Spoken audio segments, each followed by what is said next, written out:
Urban legend seram ini berasal dari Korea Selatan dan sudah lama beredar di kalangan pelajar sebagai cerita yang hanya berani dibicarakan pelan-pelan. Kisah ini terjadi di sebuah sekolah menengah atas tentang seorang siswi bernama Sun Hee. Malam itu, Sun Hee dan beberapa teman sekelasnya masih berada di perpustakaan sekolah. Ujian sudah dekat dan mereka memilih belajar sampai larut malam. Karena waktu sudah lewat tengah malam, hanya perpustakaan yang masih terang. Lorong-lorong sekolah lainnya gelap dan sunyi, seolah seluruh bangunan sudah tertidur. Beberapa saat kemudian, Sun Hee merasa ingin ke toilet. Melihat teman-temannya yang masih sibuk dengan buku dan catatan, ia berkata singkat bahwa dirinya akan segera kembali, lalu berjalan sendirian menyusuri lorong yang gelap. Tak lama setelah Sun Hee pergi, suasana di perpustakaan tiba-tiba berubah. Beberapa siswa mulai mendengar suara ketukan pelan. Bukan dari pintu, melainkan dari kaca jendela yang menghadap ke lorong sekolah. Awalnya mereka mengira itu hanya suara angin. Namun ketukan itu terdengar berirama, pelan, teratur, seperti sengaja dilakukan. Saat mereka menoleh ke arah jendela, mereka melihat seorang wanita muda berdiri di lorong. Tubuhnya kurus, kulitnya pucat. Wajahnya menempel ke kaca jendela dengan mata tertutup rapat. Satu jarinya terangkat, mengetuk kaca perlahan, tok tok tok. Para siswa terdiam. Tak ada yang berani bergerak.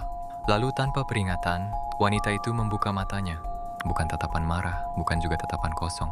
Di wajahnya, tidak ada mata yang seharusnya ada. Panik mulai menyebar, beberapa siswa berteriak. Yang lain membeku di tempat. Dan sebelum siapapun sempat lari, wanita itu menghantam kaca jendela.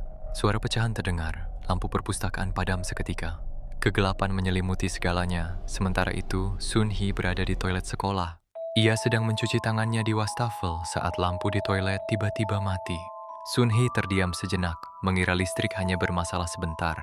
Ia sama sekali tidak mendengar jeritan, kekacauan, atau apapun yang terjadi di perpustakaan. Setelah selesai, Sun Hee melangkah keluar toilet dan menyusuri lorong kembali ke perpustakaan. Namun saat ia tiba di depan ruangan itu, langkahnya terhenti. Di hadapannya, terlihat tubuh para siswa berserakan. Ada yang tergeletak di lantai, ada yang tersandar di meja, dan ada yang terdiam di antara rak buku. Sun Hee gemetar otaknya berusaha memahami apa yang ia lihat. Tiba-tiba, terdengar suara langkah kaki di lorong. Tanpa berpikir panjang, Sun Hee menjatuhkan dirinya di antara tubuh-tubuh yang terdiam dan berpura-pura tidak bernyawa. Ia menahan napas, kemudian ia mendengar bisikan pelan. 1, 2, 1, 2. Suara itu semakin dekat. Dengan mata setengah terpejam, Sun Hee mengintip. Ia melihat sosok wanita pucat dengan gaun putih panjang, bergerak perlahan dari satu tubuh ke tubuh lainnya. Setiap kali berpindah, bisikan itu terdengar lagi. 1, 2, 1, 2. Sun Hee menahan napas sekuat mungkin. Lalu, tiba-tiba semuanya sunyi, tidak ada langkah. Tidak ada bisikan.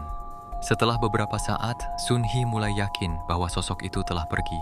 Perlahan, ia membuka matanya. Wanita itu ternyata berjongkok tepat di atasnya. Wajah pucat itu begitu dekat. Jarinya terangkat, menunjuk lurus ke arah Sun Hee. Dengan suara yang hampir tak terdengar, sosok itu berbisik. 1, 2. Dan disitulah cerita Sun Hee berakhir.